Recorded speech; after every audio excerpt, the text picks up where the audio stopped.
ญ่และเดินสวนสนามเพื่อเฉลิมฉลองวันสถาปนาสาธารณรัฐประชาธิปไตยประชาชนลาวครบรอบ50 ปี วันที่ 2 ธันวาคม 1975 หา 2 ธันวาคม 2025 ได้จัดขึ้นอย่างยิ่งใหญ่ในตอนเช้าของวันที่ 2 ธันวาคม ที่สนามหลวงเดินพระธาตุหลวงเวียงจันทน์ในพิธีอันสง่าราศีนี้พระประธานทองรุนศรีสุริตเลขาธิการใหญ่คณะบริหารงานศูนย์กลางพรรคประชาชนปฏิวัติลาวประธานประเทศแห่งสาธารณรัฐประชาธิปไตยประชาชนลาวได้กล่าวสุนทรพจน์โดยมีบางตอนว่ามื้อนี้คณะบริหารงานศูนย์กลางพรรครัฐบาลสภาแห่งชาติแนวลาวสร้างชาติกำลังประกอบอาวุธและปวงชนลาวได้ร่วมเป็นจิตหนึ่งใจเดียวจัดตั้งพิธีโฮมชุมนุมใหญ่ขึ้นในสถานที่อันสักการะบูชาและติดพันกับบรรดาเหตุการณ์ประวัติศาสตร์ด้านการเมืองวัฒนธรรมสังคมของชาติลาวเฮาแห่งนี้เพื่อเฉลิมฉลองวันชาติครบรอบ50 ปีเมื่อหวนคืนวันแห่งชัยชนะอันยิ่งใหญ่แห่งการสร้างตั้งระบบใหม่ที่ดังก้องกังวานไปทั่วทุกแห่งหนในทั่วประเทศและทั่วโลกนั้นพวกเฮามีความอาลัยอาวรณ์และฮู้บุญคุณอันใหญ่หลวงต่อวีรกรรมอันล้ำเลิศและนึกถึงผลงานและการเสียสละอันยิ่งใหญ่ของประธานไก่สอนพรหมวิหารประธานสุภานุวงศ์และบรรดาผู้นำนักรบปฏิวัติวิลสนสมาชิกพรรคพนักงานตลอดฮอดประชาชนลาวบรรดาเผ่าที่ได้อุทิศให้แก่ภารกิจต่อสู่กู้ชาติอย่างพิละอาทานบ่ย่านกลัวต่อความยุ่งยากลำบากใดๆจนสามารถยัดได้เอกราชแห่งชาติและปลดปล่อยประเทศชาติได้อย่างสมบูรณ์ด้วย3 บาทข้อนยุทธศาสตร์แบบบัวบซ้ำน้ำบคุณแต่สามารถจับป่าได้ตลอดยานทาง50 ปีแห่งภารกิจปกปักรักษาและพัฒนาประเทศชาติสาธารณรัฐประชาธิปไตยประชาชนลาวได้ก้าวเดินผ่านผ่าอุปสรรคความยุ่งยากสิ่งท้าทายทดสอบและการมั่งเพทำลายทุกรูปแบบต่อระบบใหม่พวกเขารักษาไว้อย่างนักแน่นซึ่งมากผลของการปฏิวัติที่แลกได้มาด้วยหยาดเลือดชีวิตและการเสียสละบ่จักว่าเท่าใดของนักปฏิวัติพนักงานนักรบและประชาชนลาวผู้หักชาติภายใต้การนำพาอันถูกต้องสองสายของพรรคประชาชนปฏิวัติลาว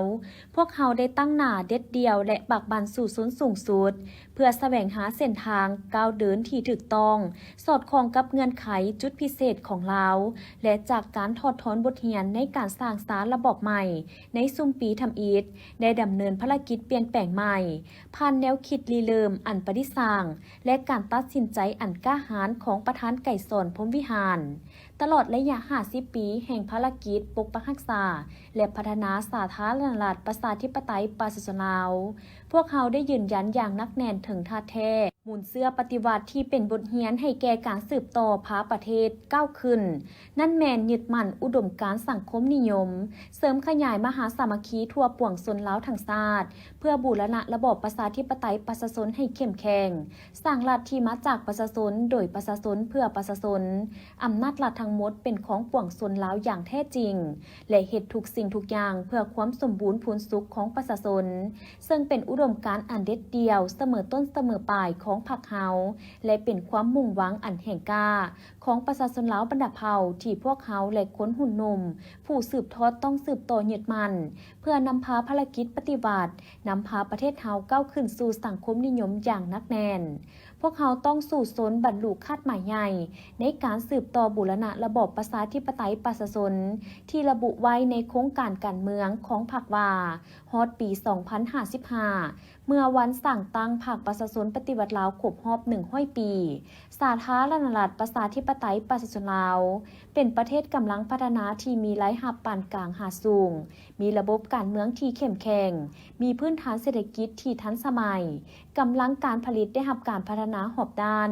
โดยมีการพัวพันการผลิตที่สอดคล้องและก้าวหน้าชีวิตการเป็นอยู่ของประชาชนบรรดาเผ่าได้มีพื้นฐานอันนักแน่นก้าวสู่ความอิ่มหนำสำราญพวกเขาจะสืบต่อปกปักรักษามากผลของการปฏิวัติผลงานและชัยชนะตลอดระยะ50 ปีด้วยชีวิตและอุดมการณ์อันเด็ดเดี่ยวเหนียวแน่นเสมอต้นเสมอปลายของหุ่นขนสืบทอดต่อไปตราบเท่าใดเมื่อวันสร้างตั้งพรรคประชาชนปฏิวัติลาวครบรอบ100 ปีสปป.ลาวจะเป็นประเทศกำลังพัฒนาที่มีรายรับปานกลางสูงระบบการเมืองที่เข้มแข็ง มีระบบการเมืองที่เข้มแข็งมีพื้นฐานเศรษฐกิจที่ทันสมัยกำลังการผลิตได้รับการพัฒนาหอบด้านโดยมีการพัวพันการผลิตและที่สอดคล้องและก้าวหน้าชีวิตการเป็นอยู่ของประชาชนลาวบรรดาเผ่าได้มีพื้นฐานอันหนักแน่นก้าวสู่ความอิ่มหนำสำราญพวกเขาจะสืบต่อปกปักรักษามรรคผลของการปฏิวัติผลงานและไสสนะตลอด50 ปีด้วยชีวิตและอุดมการณ์อันเด็ดเดี่ยวเหนียวแน่นเสมอต้นเสมอปลายของหุ่นคนสืบทอดต่อไปตราบเท่าใดๆสาธารณรัฐประชาธิปไตยประชาชนลาวมันยืนพรรคประชาชนปฏิวัติลาวที่มีเกียรติสง่ามันยืนท่านไกรสอนพรหมวิหารผู้นำที่แสนหักยืนยงในภารกิจปฏิวัติและอยู่ในดวงใจของพวกเราตลอดไปนำใจวันที่2 ธันวามันยืนขอบใจ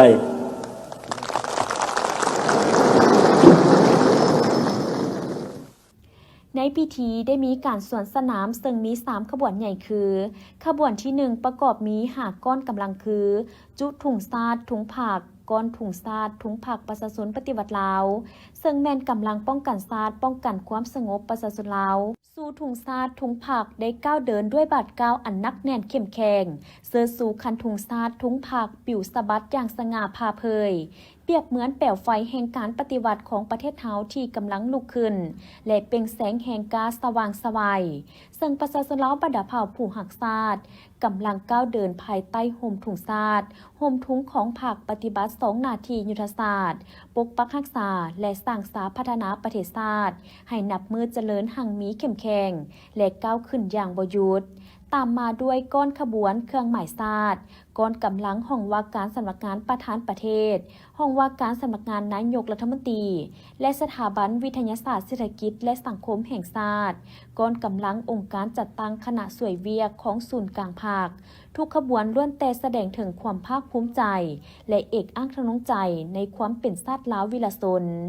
การเดินสวนสนามยังประกอบมีขบวนโหลดพนักงานปฏิบัติอาวุโสสาพันธ์นักรบเก่าแห่งชาติลาว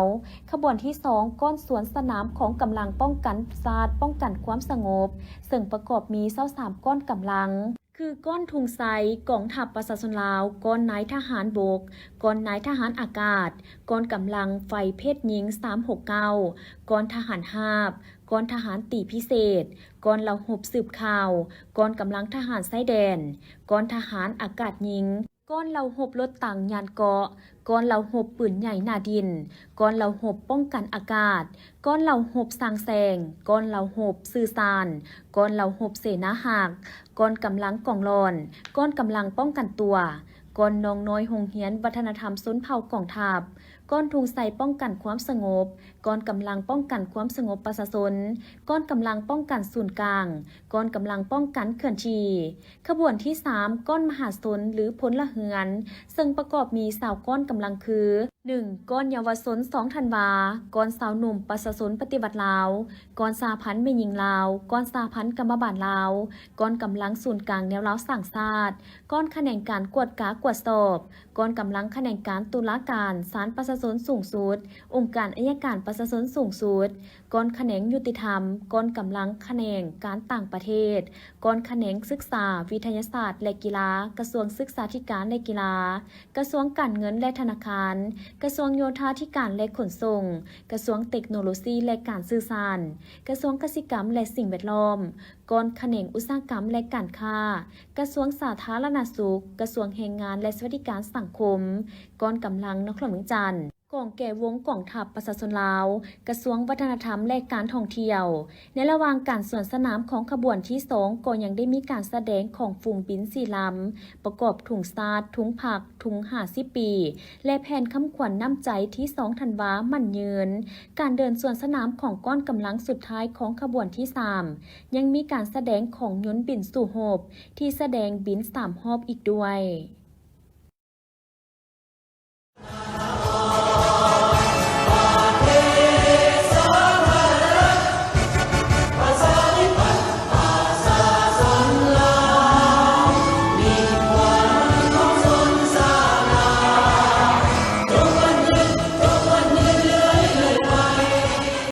การนำนักเรียนเมืองจันทร์ที่ได้รับการประดับเหรียญการละนึก50 ปีวันสถาปนาสาธารณรัฐประชาธิปไตยประชาชนลาวได้ให้สัมภาษณ์ต่อทีมข่าวเฮาว่า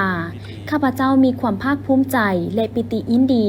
ที่ได้รับการประดับเหรียญครั้งนี้เนื่องในโอกาสวันสถาปนาสาธารณรัฐประชาธิปไตยประชาชนลาวครบรอบ50 ปีวันที่2 ธันวาคม 2025ข้าพเจ้ามีความรู้สึกภาคภูมิใจเป็นอย่างยิ่งต่อการเติบใหญ่เข้มแข็งและการพัฒนาของประเทศชาติเป็นก้าวมาซึ่งเห็นได้ว่าประเทศชาติมีความสงบมีความสีวิไลเจริญก้าวหน้าประชาชนมีชีวิตการเป็นอยู่นับมือนับดีขึ้นย้อนการนำพาของพรรคประชาชนปฏิวัติลาวในปีนี้นอกจากจะครบรอบ50 ปีวันสถาปนาสาธารณรัฐประชาธิปไตยประชาชนลาวแล้วยังเป็นปีที่ครบรอบ105 ปีวันเกิดของประธานไกรสอนพรหมวิหารซึ่งเป็นผู้นำที่แสนเคารพรักของปวงชนลาวทั้งชาติเป็นผู้นำพาปวงชนลาวต่อสู่ปลดปล่อยชาติซึ่งเพิ่นได้ปะไว้คุณงามความดีมูลเสื้อปฏิวัติอันแท้จริงไว้ให้ประเทศชาติข้าพเจ้าในน้ำส่วนตัวก็คือต่างหน้าให้องค์คณะพรรคเมืองไซธานีจะนำเอาคุณงามความดีคุณสมบัติศีลธรรมปฏิวัติและมูลเสื้อการต่อสู้การเสียสละเพื่อประเทศชาติของทานเสริมขยายเข้าในการดำรงชีวิตก็คือเสริมขยายเข้าในการจัดตั้งปฏิบัติหน้าที่เวียกงานให้มีความเข้มแข็งขึ้นไปเรื่อยๆเพื่อประกอบส่วนนำพาประเทศชาติให้พัฒนาก้าวขึ้นอย่างบ่หยุดยั้งเนื่องในโอกาสวันสถาปนาสาธารณรัฐประชาธิปไตยประชาชนลาวครบรอบ50 ปีและวันเกิดประธานไกรสอนพรหมวิหารครบรอบ105 ปีขอแสดงความรู้บุญคุณอย่างสูงต่อพรรครัฐและอวยไซให้พรการนำพรรครัฐทุกขั้นจงมีพลานามัยสมบูรณ์สืบต่อนำพาประเทศชาติให้พัฒนาอย่างต่อเนื่องเจ้าก็ขอสบายดีบรรดาท่านก็มื้อนี้เนาะข้าพเจ้าแนะนำการนำนครหลวงจันทร์ก็คือในนามส่วนตัวและในนามต่างหน้าให้แก่การนำของเมืองเสถานีก็สุดที่รู้สึกดีใจและก็เป็นเกียรติอย่างยิ่งเนาะที่ได้เข้าร่วมก็คือพิธีประดับเหรียญการระลึกครบรอบ50 ปีเนื่องในโอกาสวันสร้างตั้งสาธารณรัฐประชาธิปไตยประชาชนลาวครบรอบ50 ปีถือว่าเป็นโอกาสหนึ่งที่มีความหมายความสำคัญสำหรับข้าพเจ้าก็คือชีวิตของการปฏิบัติหน้าที่ของข้าพเจ้าซึ่งถือว่าเป็นเหรียญกาที่มีความหมายความสำคัญพอดีข้าพเจ้าก็ถือว่าได้รับหน้าที่ไปประจำการอยู่เมืองเสถานีก็ถือว่าพอดีครบรอบปีกว่าๆเนาะแล้วถือว่าผ่านมานั้นก็ได้ประกอบส่วนอย่างตั้งหน้าแล้วก็เข้าในกระบวนการในการพัฒนาเศรษฐกิจสังคมก็คือตลอดในระยะผ่านมาในการปฏิบัติหน้าที่ของข้าพเจ้าก็ถือว่าเป็นโอกาสและก็เป็นเหรียญกาหนึ่งจุดที่มีความหมายความสำคัญสำหรับข้าพเจ้าเนาะการในโอกาสดังกล่าวนี้ก็ขอแสดงความขอบใจอย่างสูงและก็ฮู้บุญคุณมายังการนำภาครัฐทุกขั้นที่ได้ให้ความไว้เนื้อเชื่อใจและก็สนับสนุนข้าพเจ้าเนาะได้มีมื้อนี้เนาะขอพิธีดังกล่าวได้จัดขึ้นที่สโมสรโรงเรียนมส.องค์แก้วโดยการเข้าร่วมของสหายขาวโพไซห้องประธานคณะกรรมการปกครองเมืองสารวันผู้ซี่น้ำของเขตวัฒนธรรมสังคมสหายนางหนิงธรรมวงศ์ห้องเลขาคณะบริหารงานสาวนุ่มแกรงสหายก่อนสมสุขแก้วมณีวงคำกรรมการผักเมืองเลขาคณะบริหารงานสาวนุ่มเมืองมีเลขาหน่วยผักห้องเลขาหน่วยผักในหาเฮียนพร้อมด้วยน้องๆนักเรียนเข้าร่วมในระยะปีผ่านมาคณะสาวหนุ่มแต่ละคันได้เอาใจใส่ถือเอาเวียกงานการศึกษาอบรมการเมืองแนวคิดเป็นกกแนวใส่เฮ็ดให้สมาชิกสาวหนุ่มทุกทั่วหน้าได้รับรู้เสื่อมซึมแนวทางนโยบายของพรรครัฐได้รับการฝึกฝนหล่อหลอมทางด้านคุณสมบัติศีลธรรมปฏิวัติหำเฮียนมูลเสื้อของศาสตร์ของพรรคและของสาวหนุ่มด้วยหลายรูปการแต่ขันเมืองลงฮอดฮักทานพร้อมนั้นได้นำเอาสัญญาน้ำที่ประธานไกรสอนพรหมวิหารผู้นำที่แสนเคารพหักของพวกเขาที่ได้ไว้ให้แก่สาวหนุ่มว่า สาวหนุ่มจงเป็นดังนกอินทรีที่บหวันกลัวต่อพายุล้มแดงจงกลายเป็นสินใจแห่งยุคสมัยอันพ้นเด่นสมาชิกสาวหนุ่มได้เข้าร่วมกองประชุมพิธีประกาศสั่งตั้งกองอาสาสมัครสาวหนุ่มตะลุมบอนติดพันกับการเผยแพร่ผลสำเร็จมติกองประชุมใหญ่ผู้แทนสาวหนุ่มทั่วประเทศครั้งที่10และมติกองประชุมใหญ่ผู้แทนสาวหนุ่มทั่วแกรงครั้งที่8สมาชิกสาวหนุ่มคูได้เข้าร่วมเปิดซกเฮียนใหม่ทั่วเมืองประจำซกเฮียน2025-2026ได้นำพาน้องนักเรียนสาวหนุ่มเข้าอวยพรกองประชุมใหญ่ขององค์คณะพรรคแกรงครั้งที่10นำพาน้องนักเรียนสาวหนุ่มเข้าอวยพรกองประชุมใหญ่องค์การจัดตั้งผู้แทนสาวหนุ่มสหพันธ์กรรมบาลสหพันธ์แม่หญิงทั่วแกรงสารวันครั้งที่8และเข้าอวยพรกองประชุมใหญ่ขององค์การแนวเล้าสั่งซาดแกรงครั้งที่7ร่วมตีกองเนื่องในพิธีมอบเหรียญการนึกในวันสั่งตั้งพรรคครบรอบ70 ปีฝึกซ้อมก้อนกำลังเปิดปิดใส่ในงานมหกรรมนักกีฬานักเรียนมัธยมทั่วประเทศครั้งที่7ที่แขวงสารวันเป็นเจ้าภาพในปี2024สมาชิกสาวหนุ่มเข้าสอบเสกนักเรียนเก่งขั้นเมืองขั้นแกรงสามารถยัดได้อันดับที่1มี1คนและอื่นๆจากนั้นในพิธีก็ได้ผ่านมติตกลงของคณะสาวหนุ่มประชาชนปฏิวัติลาวเมืองสารวันเลขที่455ว่าด้วยการหับเอามหาชนก้าวหน้าเขาเป็นสมาชิกสาวหนุ่มประชาชนปฏิวัติลาวในนั้นโรงเรียนมส.สารวันจำนวน72สหายหญิง42สหายโรงเรียนมส.องค์แก้ว184สหายท่านนางเหรียญคำวีรพันธ์ประธานสาพันธ์แม่หญิงนครหลวงจันทร์ได้ให้สัมภาษณ์ต่อทีมข่าวโทรภาพนครหลวงจันทร์ว่าข้าพเจ้ามีความภาคภูมิใจเป็นอย่างยิ่งที่ได้รับการประดับเหรียญการละนึก50 ปีวันสถาปนาสาธารณรัฐประชาธิปไตยประชาชนลาวซึ่งพันมาตนเองก็แม้นได้ประกอบส่วนอย่างตั้งหน้าต่อทุกเวียกงานตลอดระยะผ่านมาได้นำพาสมาชิกเอื้อน้องแม่หญิงนครหลวงจันทร์ที่อยู่ภายใต้ความรับผิดชอบของตนเองจัดตั้งปฏิบัติหน้าที่ที่ได้รับมอบหมายอย่างตั้งหน้าโดยเฉพาะแม่นการจัดตั้งปฏิบัติเวียกงานของสาพันธ์แม่หญิงนครหลวงจันทร์เพื่อประกอบส่วนเฮ็ดให้ประเทศชาติมีความสงบมีความเป็นระเบียบเรียบร้อยมีความสีวิไลสามารถยกสูงประสิทธิภาพของเอ้น้องแม่หญิงให้มีความเข้มแข็งมีเวียกเฮ็ดงานทำที่มั่นคงมีรายได้ส่งเสริมครอบครัวว่ารวมแล้วข้าพเจ้ามีความภาคภูมิใจที่เห็นประเทศชาติได้รับการพัฒนาอย่างต่อเนื่องและมีความสงบสุขภายใต้การนำพาของพรรคประชาชนปฏิวัติลาวโดยมีประธานไก่สอนผู้วิหารเป็นผู้นำพาก่อตั้งพร้อมเดียวกันนี้เนื่องในโอกาสวันสถาปนาสาธารณรัฐประชาธิปไตยประชาชนลาวครบรอบ50 ปีและวันเกิดของประธานไก่สอนผู้วิหารครบรอบ105 ปีขอตั้งหน้าให้สาพันธ์แม่หญิงนครหลวงจันทร์ก็คือเอ้ยน้องแม่หญิงขอแสดงความรู้บุญคุณอย่างสูงต่อพรรครัฐและอวยพรไซอันประเสริฐมายังการนำพรรครัฐการนำนครหลวงจันทร์ที่ได้นำพาประเทศชาติให้มีการพัฒนาอย่างก้าวหน้าจงมีพลานามัยสมบูรณ์สืบต่อนำพาประเทศชาติให้เจริญหุ่งเฮืองวัฒนถาวร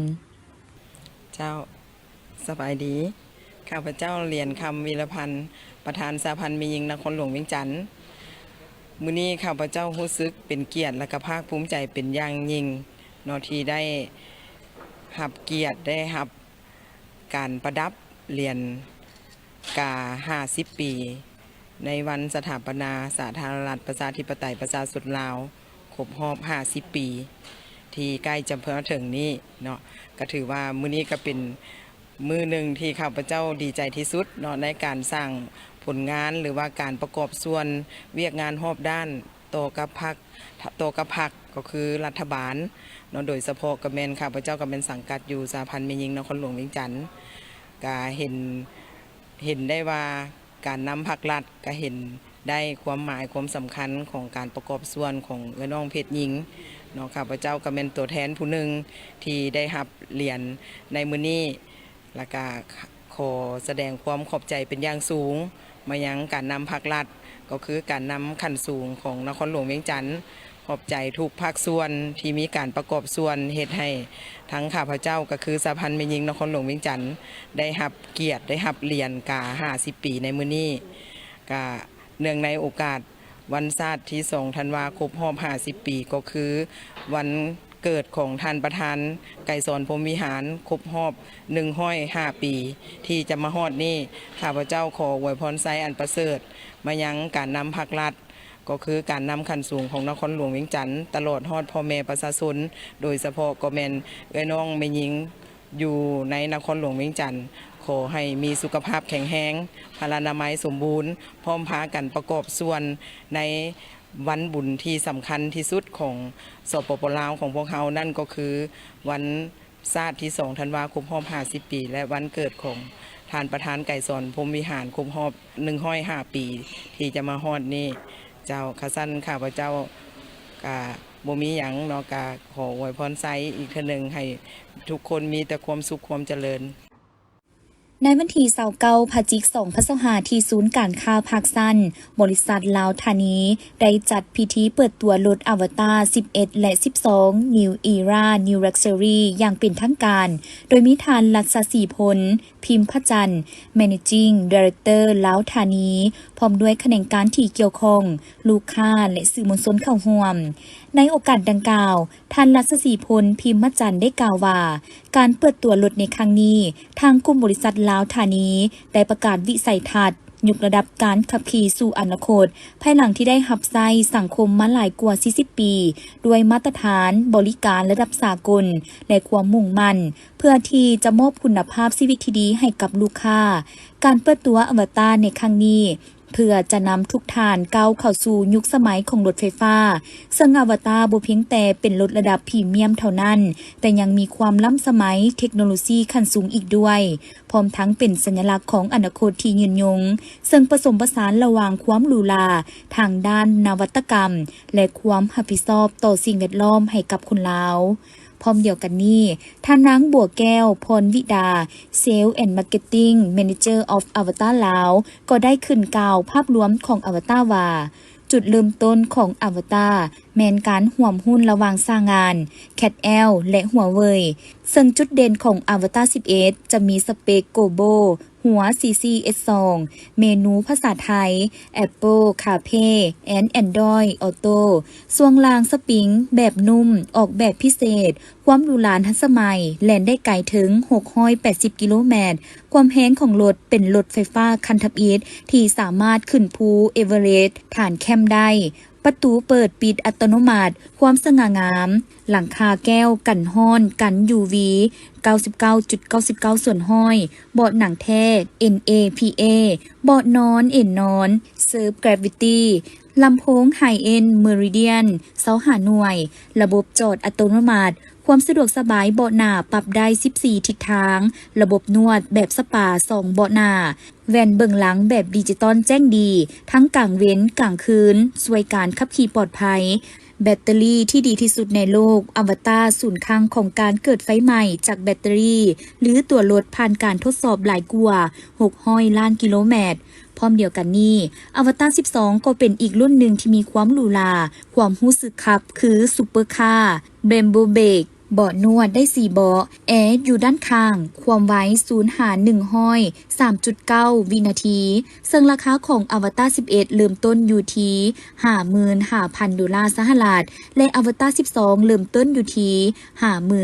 59,900 ดอลลาร์และพิเศษเฉพาะลูกค้าที่จองภายในงาน แม้นจะได้รับของแถมและส่วนลดสุดพิเศษ ดังสโลแกน New Era New Luxury ความหรูหราเหนือระดับที่ทานสัมผัสได้2025นำโดยสหายพงษ์คำหักบุตรวงศ์เลขาคณะบริหารงานพรรคเมืองเซโปนพร้อมด้วยคณะได้เข้าวางพวงมาลาอยู่อนุสาวรีย์นักรบนิรนามและวางกระตาดอกไม้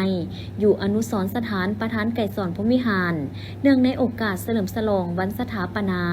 สาธารณรัฐประชาธิปไตยประชาชนลาวครบรอบ50 ปี2 ธันวาคม 1975 หา 2 ธันวาคม 2025โอกาสดังกล่าวนี้สหายพงษ์คำหักบุตรวงศ์ได้ตั้งนามการนำเมืองเซโปน เข้าวางพวงมาลาอนุสาวรีย์ดังกล่าว เพื่อเป็นการแสดงความเคารพหักความกตัญญูรู้บุญคุณถึงคุณงามความดีน้ำใจต่อสู่อย่างพิละอาทานและบ่ยอมจำนนของบรรพบุรุษลาวก็คือบรรดานักรบปฏิวัติโดยเฉพาะก็แม่นประธานไก่สอนพุทธวิหารที่ได้เสียสละชีวิตเลือดเนื้อเหือแห้งสุมสติปัญญาเพื่อภารกิจปฏิบัติอย่างองอาจกล้าหาญภายใต้การนำพาซี่น้ำของผักสามารถยัดได้ชัยชนะเถอละก้าวจนได้หับชัยชนะอย่างสมบูรณ์สามารถยึดอำนาจด้วย3 บาทข้อนยุทธศาสตร์และประกาศเอกราชสถาปนาสาธารณรัฐประชาธิปไตยปัสสลาวขึ้นอย่างสง่าผ่าเผยในวันที่2 ธันวาคม 1975การเข้าวางกระตาดอกไม้ต่อหน้าอนุสรณ์สถานประธานไก่สอนพรหมวิหารในครั้งนี้ยังแสดงความกตัญญูรู้บุญคุณต่อประธานไก่สอนพรหมวิหารเนื่องในวันคล้ายวันเกิดของประธานเพื่อระลึกถึงผลงานและคุณงามความดีของประธานซึ่งประธานได้กลายเป็นตัวแทนรวมยอดแห่งความหักชาติเป็นสัญลักษณ์แห่งชาติลาววิลาชนคนลาวพิทักษ์อาถรรพ์ซึ่งผลงานและคุณงามความดีของเพิ่นได้จารึกในความทรงจำของประชาชนลาวบรรดาเผ่าตลอดไปและยังมีความหมายสำคัญยิ่งเพราะนี้เป็นการแสดงความกตัญญูรู้บุญคุณของบรรดาสหายการนำขั้นสูงของภาครัฐต่อบรรพบุรุษก็คือนักรบปฏิวัติและบรรดาประชาชนลาวบรรดาเผ่าผู้หักชาติอันดุดดื่มที่ได้เสียสละเพื่อเอกราชของชาติของประชาชนในท่ามกลางบรรยากาศอันคึกคืนเบิกบานพร้อมกันคำนับหับตอนเพื่อเฉลิมฉลอง2 วันประวัติศาสตร์ที่สำคัญของพรรคของชาติก็คือวันสถาปนาสาธารณรัฐประชาธิปไตยประชาชนลาวครบรอบ50 ปีและวันเกิดของประธานไก่สอนพรหมวิหารครบรอบ105 ปีให้มีบรรยากาศฝุดฟื้นอีกด้วยแขวงวันที่1 ธันวาผ่านมานี้ธนาคารพงศวรรค์จำกัดเปิดหน่วยบริการใหม่1 หน่วยบริการอยู่แขวงอุดมไซโดยการเข้าร่วมของทานศรีวิไลพรหมจักรผู้อำนวยการใหญ่ธนาคารพงศวรรค์จำกัดท่านสอยสุวรรณห้องหัวหน้าธนาคารแห่งสปป.ลาวภาคเหนือแขวงอุดมไซมีคณะบริหารหัวหน้าหน่วยบริการของธนาคารการนำแขวงเมืองหัวหน้าธนาคารธุรกิจพร้อมด้วยพนักงานเข้าร่วมท่านศรีวิไลพรหมจักรกล่าวว่าธนาคารพงศวรรค์สั่งตั้งมาได้20 ปีมีสำนักงานใหญ่ตั้งอยู่ถนนไก่สนพรหมวิหารนครเมืองจันทร์เริ่มแต่ปี 2007 ธนาคารมีพนักงาน95 คนปัจจุบันมี957 คนสำนักงานใหญ่445 คนมีสาขาและหน่วยบริการ63 แห่งแห่งที่64อยู่แขวงอุดมไซตั้งอยู่บ้านหนองแมงดาเมืองไซแขวงอุดมไซวิสัยทัศน์ของธนาคารพงศวรรค์เป็นธนาคารสั้นนำในสปป.ลาวและสืบต่อยกระดับมาตรฐานของแขนงการธนาคารในสปป.ลาวโอกาสนี้ท่านสอยสุวรรณได้มีคำเห็นว่าการเปิดหน่วยบริการธนาคารพงศวรรค์อยู่แขวงอุดมไซทางธนาคารได้นำเสนอผ่านความเห็นดีจากผู้คุ้มครองตามระเบียบการโดยเฉพาะแมนกลุ่มคุ้มครองธนาคารธุรกิจธนาคารแห่งสปป.ลาวและองค์การปกครองท้องถิ่นจุดประสงค์และความตั้งใจของธนาคารจะประกอบส่วนบริการด้านการเงินให้กับประชาชนภายในแขวงอุดมไซซึ่งเป็นทางเลือกหนึ่งของประชาชนที่จะช่วยให้สามารถเข้าถึงแหล่งทุนได้ง่ายพร้อมแสดงความย่องยอสมเสยและเรียกร้องให้ประชาชนเข้าใช้บริการให้หลายธนาคารแห่งสปป.ลาวภาคเหนือแขวงอุดมไซยินดีที่จะให้ความร่วมมือกับธนาคารพงศวรรค์เพื่อสืบต่อประกอบส่วนสนองทุนฮอนให้กับประชาชนนักธุรกิจในแขวงเพื่อตอบสนองแหล่งทุนที่เพียงพอในการขยายกิจการเว้ารวมว่าเฉพาะแม่นการประกอบส่วนด้านทุนฮอนเข้าในแผนพัฒนาเศรษฐกิจสังคมของแขวงอุดมไซให้ปรากฏผลเป็นจริงพิธีได้ตัดแถบผ้าและหลันข้อง9 บาทเป็นสัญลักษณ์การแข่งขันดังกล่าวได้จัดขึ้นในวันที่2 ธันวาคม 2025ที่เดินกีฬาเมืองบุญเหนือแขวงพงสาลีเข้าร่วมโดยพลตรีสมพรมิตรพรเลขาคณะบริหารงานพรรคแขวงมีสหายสุวรรณธรสุริใจห้องประธานสาพันธ์บันเตมีบรรดาสหายคณะประจำพรรคแขวงกรรมการประจำพรรคแขวงคณะนำครูฝึกและนักกีฬาตลอดฮอดป่วงซนสาวแขวงเข้าร่วม การจัดงานแข่งขันกีฬาบันเตะและกีฬาเปตังสิงขันเจ้าแขวงพุ่งสาลีคำนับฮับตอนวันซาที่2ธันวาครบรอบ50 ปี และวันคล้ายวันเกิดประธานไก่สอนผู้วิหารครบรอบ105 ปีทั้งคณะรับผิดชอบอนุกรรมการขบวนการแข่งขันและย่อมย้อได้สมทบกับสหพันธ์บันเตะแขวงและสหพันธ์กีฬาเปตังแขวงภาคส่วนที่เกี่ยวข้องจึงได้จัดให้มีขบวนการแข่งขันกีฬาบันเตะกีฬาเปตังทีมซ้าย กีฬาบันเตะทีมซ้าย เพื่อเฉลิมฉลองวันซาที่2ธันวาคมรอบ50 ปี อยู่ที่เดินบานเตะของเมืองบุญเหนือ ซึ่งมีทีมเข้าร่วมบานเตะมี8 ทีม กีฬาเปตังมี4 ทีมสำหรับการแข่งขันแม่นพบกันหมดในสาย โดยคัดเอาที่1และที่2เข้าไปในรอบ4 ทีม ซึ่งประกอบมีกีฬาบันเตะทีมซ้ายประเภทที่1ได้รับขัน1หน่วยพร้อมเงินสด15 ล้านกีบประเภทที่2เงินสด12 ล้านกีบประเภทที่3เงินสด8 ล้านกีบและที่4ได้เงิน5 ล้านกีบและกีฬาเปตังทีมซ้ายประเภทที่1ได้รับขัน1หน่วยพร้อมเงินสด5 ล้านกีบที่2เงินสด4 ล้านกีบที่3ได้เงินสด3 ล้านกีบและประเภทที่4ได้เงินสด2 ล้านกีบสำหรับผลการแข่งขันทั้ง2ประเภทกีฬาสามารถสรุปได้กีฬาบันเตะประเภทที่1ป้องกันความสงบแขวงที่2ป้องกันชาติแขวงประเภทที่3ห้องว่าการเมืองบุญเหนือและประเภทที่4แผนกการเงินแขวงกีฬาเปตังประเภทที่1ทีมอดีตการนำอาวุโสที่2ทีมสหายเลขาพรรคเมืองบุญเหนือที่3ทีมกรรมการประจำพรรคแขวงและประเภทที่4ทีมสหายเลขาพรรคแขวง